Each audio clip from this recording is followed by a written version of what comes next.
इस बात से इनकार नहीं किया जा सकता कि महादेव ने माता पार्वती को जो पाठ पढ़ाए थे, वह जीवन, परिवार और शादीशुदा जिंदगी में बहुत महत्वपूर्ण भूमिका निभाते हैं।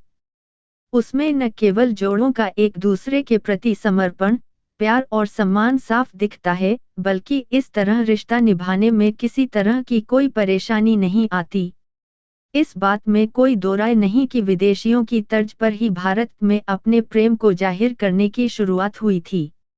हालांकि प्रेम की पराकाष्ठा के लिए किसी विदेशी संदर्भ की जरूरत नहीं है, बल्कि भगवान शिव और माता पार्वती का जीवन ऐसा है जिसमें न केवल खूब सारा प्यार, सम्मान और एक दूसरे के प्रति समर्पण देखने को मिलता है, बल्कि उनका वैवाहिक जीवन सच्चे प्रेम का प्रतीक भी है। ऐसा इसलिए क्योंकि माता पार्वती भगवान शिव की अर्धांगिनी ही नहीं थीं, बल्कि उनकी शिष्या भी रहीं।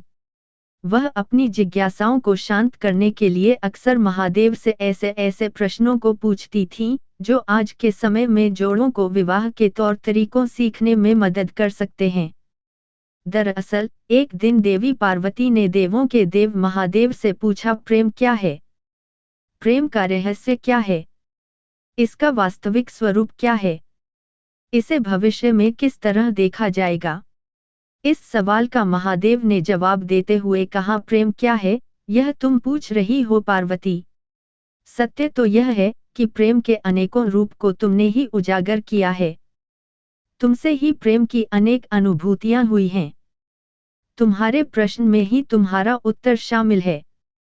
भगवान शिव की बातें सुनकर माता पार्वती ने कहा, क्या इन विभिन्न अनुभूतियों की अभिव्यक्ति संभव है?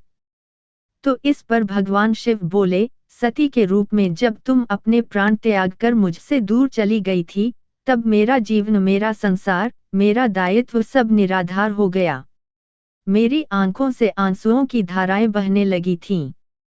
तुम्हारे अभाव में मेरे अधूरेपन की अति से इस सृष्टि का अपूर्ण हो जाना ही प्रेम है। तुम्हारे और मेरे पुनर्मिलन कराने हेतु इस समस्त ब्रह्मांड का हर संभव प्रयास करना ही प्रेम है। तुम्हारा पार्वती के रूप में फिर से जन्म लेकर मेरे एकांकीपन और मुझे मेरे वैराग्य से बाहर निकलने पर विवश करना ही प्रेम है।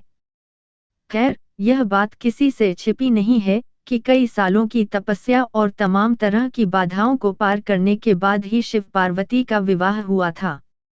ऐसे में आज हम भगवान शिव और माता पार्वती के जीवन से उन प्रेम युक्तियों के बारे में बता रहे हैं, जिन्हें हम अपने संबंधों में शामिल करके अपने वैवाहिक जीवन को बेहतर बना सकते हैं।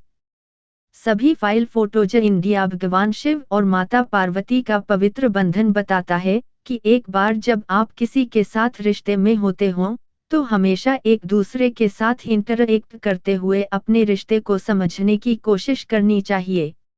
अपने आप को न केवल उस रिलेशन में पूरा समर्पित कर दे, बल्कि आपसी तालमेल के साथ अपने रिश्ते को मजबूत बनाने पर भी जोर दें।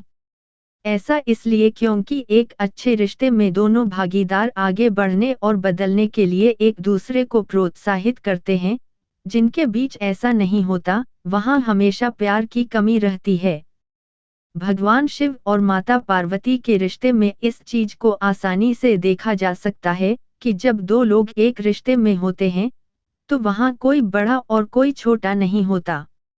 इस रिश्ते में सहजता के साथ एक अपनापन होना चाहिए, जो दो लोगों को हमेशा एक डोर में बांध कर रखता है। हालांकि शादीशुदा रिश्ते में गलत व्यवहार को अपनाना बहुत ही गलत है। यही एक वजह भी है कि प्यार के लिए किया गया आचरण मर्यादित हो सकता है। वहीं जहां प्यार नहीं होता, वहां इंसान अपनी मर्यादा को लांघने में कोई देरी नहीं करता। इस बात में कोई दो राय नहीं कि बहुत कम जोड़ों की पसंद आपस में मिलती है।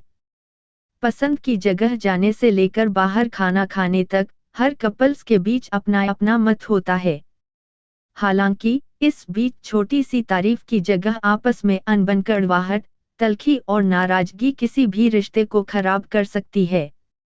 छोटी छोटी चीजों पर की गई प्रशंसा न केवल रिश्तों को मजबूत करने का काम करती है, बल्कि कपल्स के बीच एक तरह का खास कनेक्शन भी बना रहता है। भगवान शिव और माता पार्वती जन्म जन्मांतर के साथी थे, लेकिन इसके बाद भी वह हमेशा एक दूसरे को जानने का प्रयास करते रहते थे, जो कि आम जोड़ों के लिए भी बहुत ज्यादा जरूरी है। बहुत से कपल्स का कहना है कि हम साथ रहते हुए एक दूसरे के बारे में सब कुछ तो जान ही जाते हैं, लेकिन इसके बाद भी रिलेशन में ऐसी कुछ चीजें होती हैं जिनके अचानक पता चलने का अपना ही मजा है।